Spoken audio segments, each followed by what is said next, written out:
Thank you so much for coming out to this month's Ice Cream Social. We're super excited. We celebrated our 2-year anniversary last month, and it was a ton of fun. And we're just really excited to be able to keep it going.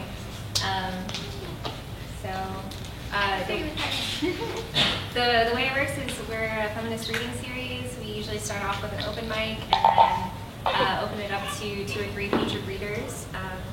And so, yeah, we're super excited to have you. There will be more ice cream after the event, so please stick around for that.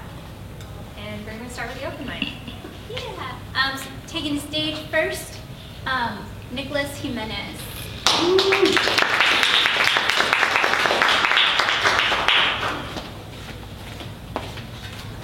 Hey everyone, this is from a short story I wrote called Blinded by the Light. I'm just going to hop in about halfway through. You wait in the lobby, wondering if you should come back. Chris is working. What an annoying chap. His beard in particular. It's like he never shaves it. It just sticks out to you. You can't stand it. You are almost going to delay your interaction with him, but you really want your package. He just sits behind that big desk, twiddling his thumbs. A large map overtakes the mailroom. What is he, the king of this place? Is this his dominion? You hate going down to the mailroom. You don't like Chris. You don't like the amount of light. You're a gamer. You love memes. You tape aluminum foil on your windows to block all light. If you wanted light, you could go outside. Why would you want that uncomfortable substance filling in the space? And that phone, who would even call this place? Who would want to live here? You want to move out. You want to have your own house where you can be alone, in the dark, and with your games. Chris smiles at you while letting in that god-awful sunlight. You shield your eyes. Your eyes glance towards the map. You see Russia. This feels like a prison. You have to interact with the guard. You just want your package. You need it. You need a release. At work, you interact with so many people. You're in human resources. But at home, you want to isolate yourself entirely. You could teach a thing or two to Chris, such as how to personality flex. You could show him how to let you enjoy your darkness, privacy, and just do the basics. But instead, he takes his sweet time with the blinds. It's like he wants to melt your world and melt you with the sun, and with his personality, and with his good energy days. You've seen his type, the people pleasers, the ones that skate on positivity and everyone loves them, and the bosses take to them and they get the power. But it's a facade. You know that. You'd rather deal with an honest negative person than a disingenuous positive person, or any positive person. How could anyone really feel like that inside? You are disgruntled. You remind Chris why you're there. You look up at the map. Russia seems to engulf the whole map. Why is Russia in the middle of this map? Why is it still called the Soviet Union on this map? You wonder. You wait. You accept your package. You can't wait to move out. You can't wait to get off the grid. You long to rule your own domain and not be under a dictator who says they are on the side of right and light and might. And you head out of the office, down the apartment lobby, and towards your room. You wonder how Chris can bear it. You wonder how others bear it. You recall that the mailroom is almost always empty. Surely no one must enjoy being there. If it wasn't for the proximity to your human resources job, you wouldn't be there either. That got you there, but they won't have you forever. One day you'll be free to roam and travel and break free from the Iron Curtain. One day you'll have clemency. One day the sun won't burn your dreams away.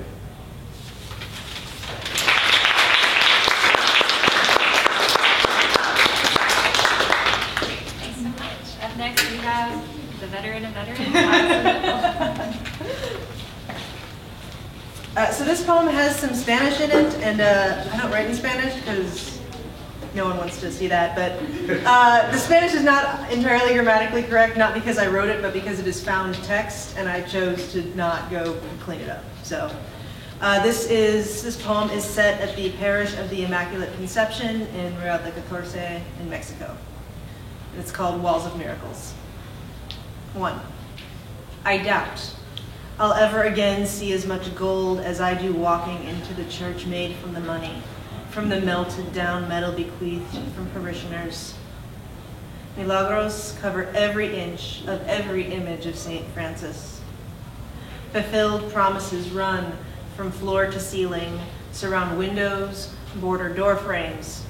In rough drawings, in coarse spelling, the pious gratitude papers every corner. Por hacerme el milagro que le pedí de una fractor que me hizo un tractor. In Texas, my friend fills out bankruptcy forms. Interest builds on failed treatments, the casket. Por salvado de una enfermedad en el estómago a mi hermano. In Illinois, my lover signs consent forms to end his father's life, waits 12 hours to hear a last breath. Por haberme concedido mi alivio de una delicada operación. In Ohio, my aunt hemorrhages on the couch, labors against pneumonia, her faith in doctors dead. Por haberme hecho el milagro de salir con bien de peligrosa operación. 2. I got married in a music hall, signed divorce papers in a coffee shop, attended one Catholic funeral when I was 6, one Catholic wedding when I was 24. My mother gave up her faith before I was born, thought I'd pick up the threads leading to God on my own, now fears for my irreverent soul. St. Francis, at best, I'm an interloper. My hands shake as I pin my offering. My prayers, my promises, halting, unenlightened.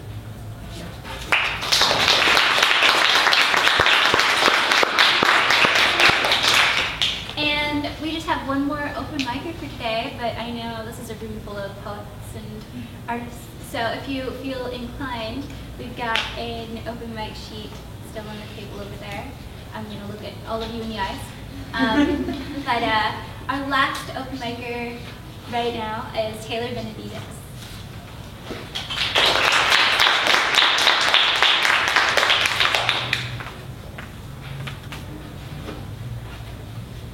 I'm going to be reading 2 short poems. Dependent. You don't know when you become dependent on a substance. I never knew you would turn toxic for me. When you're broken, you depend on anything to make you feel happy, loved, alive. That's when you walked in my direction. I invited you inside my thoughts and welcomed you between my legs. Once I tasted you, I needed more and more.